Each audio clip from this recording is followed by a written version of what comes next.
Alright, people, we are on episode number 2 of Road to Success, and today we're going to talk about my favorite university, Stanford University. In today's episode, we're going to take a look at some of the scholarships that international students can apply to, whether you're applying for an undergrad degree, master's, or even a PhD, and what the entire admission process looks like. So let's begin.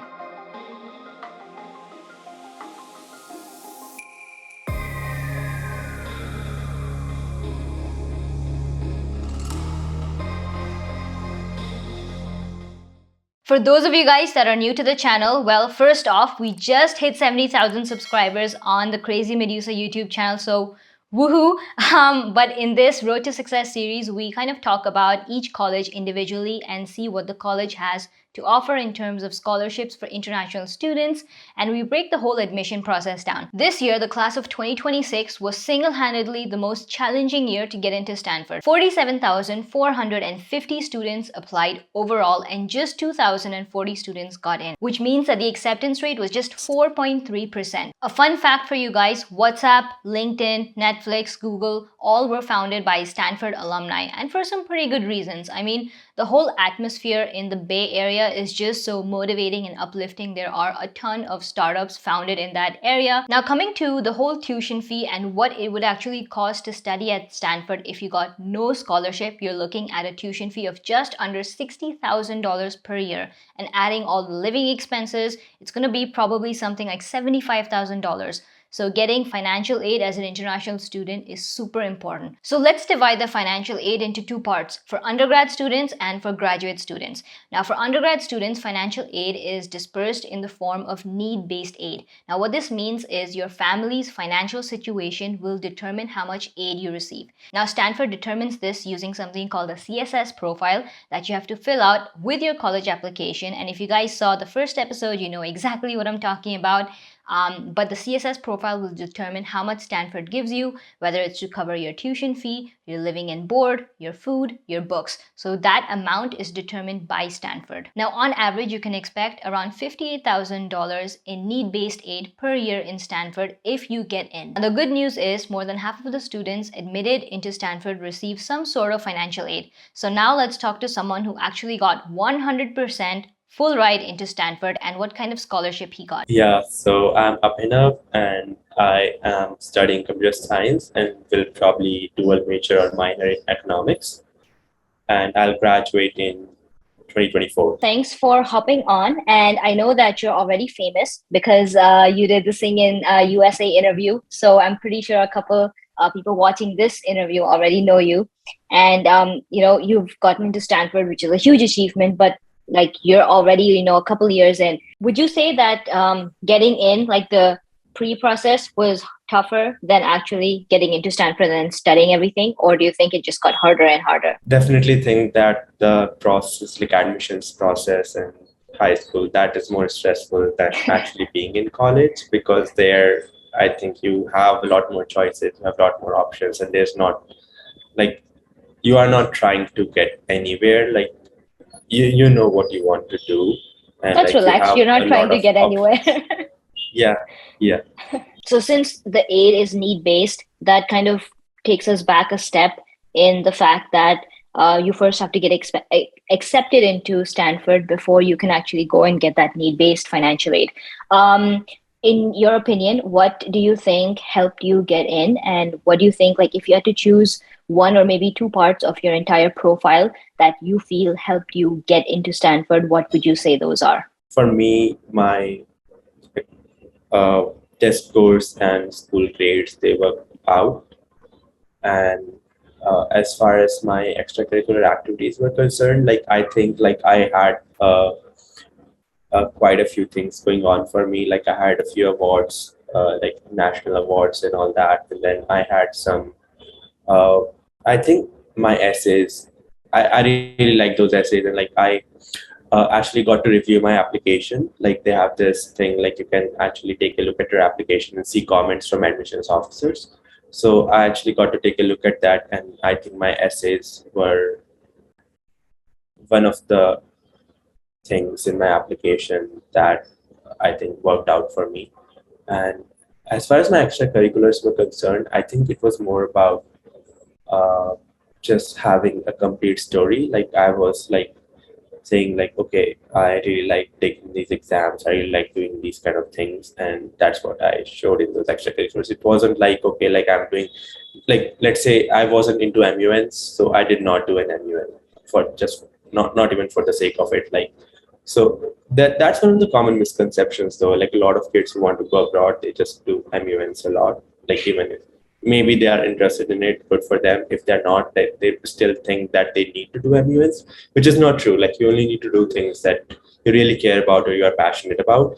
As long as you do that and as long as you keep doing those kind of activities, I think your application will tell a complete story, and it won't be like you are trying to tailor your application to a certain college or to just get accepted to colleges. Okay, that makes complete sense. And I think that's a useful tip to, people students that are planning to apply down the road. So you said that, you had a strong set of extracurricular activities. Do you mind giving like a couple examples? Tests, like I guess like tests were one of them. So I'm guessing some sort of Olympiads is kind of falling into this category. What other like things did you have in your list, if you don't mind sharing that? If my memory serves me right, like I had I think some social impact work, which is like I did my own like nonprofit organization, Tech Search, and I did some work with that. And I clubbed all of my Olympiads in just one extracurricular because yeah, that's another thing. So when you are listing out your extracurricular activities, like if certain activities could be clubbed into one, you should totally do that because that kind of shows like okay, like this is one kind of thing that you did and you did a lot of stuff in that instead of like listing them out separately because you only have space for 10 extracurricular activities, so you want to use that space wisely. When you are listing out an activity, probably just try to maintain, like just try to mention the impact that activity had. Like for in case of Olympiads, like just list out like the Olympiads in which you had like your like best performances, like let's say just mention your ranks and all that, or you could also mention uh, what kind of skills that activity taught you, like what you gained out of it, instead of just like how you performed in that. They don't just want to see what you did, but they also want to see like how a certain activity helped you grow as a person or helped you grow as a student. So you could also Right. do that. Probably aware, Indian schools specifically don't go, too out of the way to make kids do these extracurricular activities. They don't work so much with students on creative writing skills, and those things are still not there in the Indian education system, not to the extent that we would like it anyway. So for Indian students that are watching, and especially those that like, for example, if they want to make a club, they have to do it from scratch by themselves and kind of like do all the heavy lifting. What kind of activities would you suggest they do, specifically in India, that could kind of, help them explore their area of interest, but at the same time look impactful on their application? Like if you start out early, if you're still in like 9th or 10th grade, then definitely exploring summer programs related to your area of interest would be a thing to do. I mean, there are of course summer programs abroad. I did 5HES, and I did BP Global STEM Academy, but there are still like there are other programs in India as well. I think Ashoka University has started some good like entrepreneurship related programs and all that, or change makers program sort of. So definitely go for those, because what this shows university is like there is their fellow organization, their fellow university, they already saw some potential in you and they accepted you for their program. So that's what Got it it. does for you. And also like you also get some international experience, or you also get like a glimpse of what college is like, or what being at a university is like, what living there is like. You also get a glimpse of that. So that helps you as well. If you're into science, then I would definitely recommend joining your Academy of Sciences. So they have this program, um, Junior Academy, where like you get to collaborate with a lot of youngsters around the world. You get a mentor and you get to collaborate with them on various challenges. Yeah, okay, cool. Okay, the first question is name one fun fact about Stanford that you probably didn't know before you got in. Oh yeah, Stanford has a secret tunnel. Like it was built for salamanders, and it has Mm-hmm. cool graffiti inside. And I think people used to host concerts inside that tunnel early on, like I think a few years early, like I don't know, like 2016, 2017 or something. But now it's just like empty and like you can actually walk through that tunnel and all that. I have walked through it multiple times. That's just a Wow. trust building activity with my friends, but it's really cool. Nice. That sounds awkwardly creepy. But that definitely a fun fact. Okay, I'll give you that one. Okay. So far you've spent, a couple of years at Stanford. What has been your best, most memorable memory? I think it was definitely going to Berlin to study abroad because So once heading that out of program, Stanford. pretty much, because Stanford is a bubble. Like once you go there, like even to go out on weekends, like it's pretty hard to go outside of campus because like San Francisco is kind of far. Like you have to plan a trip and it takes like 1.5 hours to get there and like to come back. So it's like it's a bubble. It's a huge campus, so it's like kind of hard to get out of on a regular basis. Uh, but definitely going to Berlin because like I think um, I got to travel like alone a lot, and I got to like learn a lot of things about myself and about just the idea of traveling by myself, and I'm seeing all those cool places. And I got lost in Milan at 3 a.m. with a dead phone. That taught me something. So yeah, Life experiences, huh? yeah. All right, cool. Now, coming to my graduate students, which means master's students, PhDs, MD, MBAs, all of you guys, I found a specific Stanford scholarship just for you guys. It's called the Knight Hensley Scholars Program. Now, since this scholarship is for graduate students only, the minimum requirement is that you need to have a bachelor's degree, but it can literally be in any field from arts to engineering, humanities, education, social science, business, law, or even medicine. The best part about this scholarship is that it is a full ride or nothing. They don't give you a partial scholarship in any way. They will cover everything.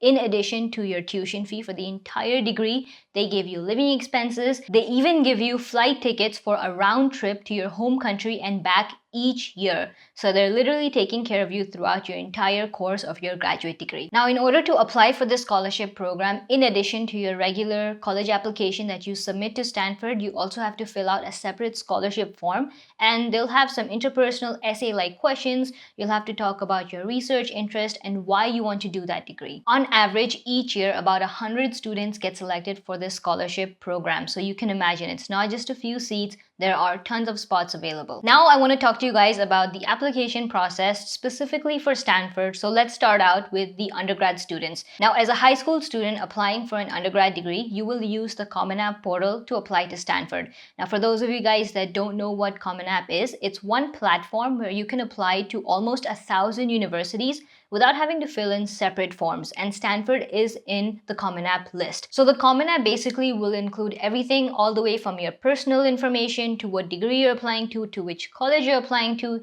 essays, test scores, everything under one platform. Apart from the Common App, the only other thing you'll have to submit is your CSS profile to apply for financial aid. Now, when applying to Stanford, the one key thing you want to focus on is your essays. In Common App, there is something called a personal essay, which is about 650 words, so roughly one page, and you have to choose one of the 7 prompts. Now, going through the prompts, it's pretty difficult because they're really interpersonal, and it's kind of like picking out a story from your life and kind of describing that event and talking about something that's really personal to you. So definitely take a couple months to work on this essay. Apart from this personal essay, there are also supplemental essays that are specific to each college. Now, last year, Stanford supplemental essays were the ones that you see on the screen right now. And these essays are like mini essays, but they're very college specific. So even though they're smaller in nature, they don't change each year. So if you're planning on applying to Stanford, you can get started on these now. Now, the other thing you'll have to look into is standardized testing, because unlike a lot of the colleges, Stanford has not made SAT or ACT optional. You have to give either one of the two, but subject tests are not required. And as an international student, you'll also have to give some sort of English proficiency test. So something like TOEFL, IELTS, or Duolingo to see what the minimum cutoff requirements are, and you meet them. Now, if you guys need help getting started with your essays, because it is a creative writing process and it can take a while, Skillshare is an online learning community with dozens of online classes that you can take to unleash your creative writing. Now, one of the classes that I found personally useful to get started with your essay writing skills is Crafting Personal Essays with an Impact by Roxanne. Now, this 1 hour masterclass is an insightful and inspiring outlook towards how you can transform your story into a powerful personal essay to a reader and specifically the admissions committee. Now, if you guys want to try Skillshare, the first 1,000 people to sign up using the link in the description can get Skillshare Premium free for 1 month. Now, coming to graduate students, which includes master's and PhD applications, you guys won't use Common App. Now, Stanford has its own grad apply portal that you'll use to apply for a graduate level program.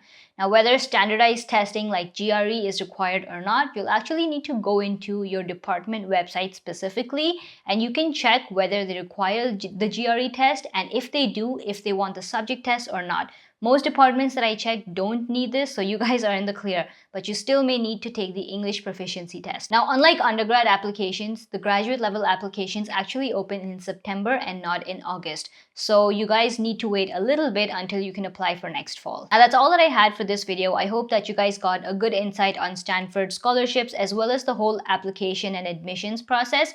If you have any doubts that we didn't cover in this video, drop them in the comments below. And I know I asked you guys to get the last video, which was MIT's video, to 500 likes, and I think it's either almost there or probably already crossed it. So Harvard video is gonna come in next very soon, but I want to keep the tradition alive, so get this video to 500 likes, just because. We've done the big three, Stanford, MIT, and Harvard, and I want to know which other universities you want to see in this series, so drop them in the comments below, and I'll just choose the most liked comment and do that university. So whether it's a university in Canada or in the US, your pick. So go crazy, go wild, and we'll see what comes up next.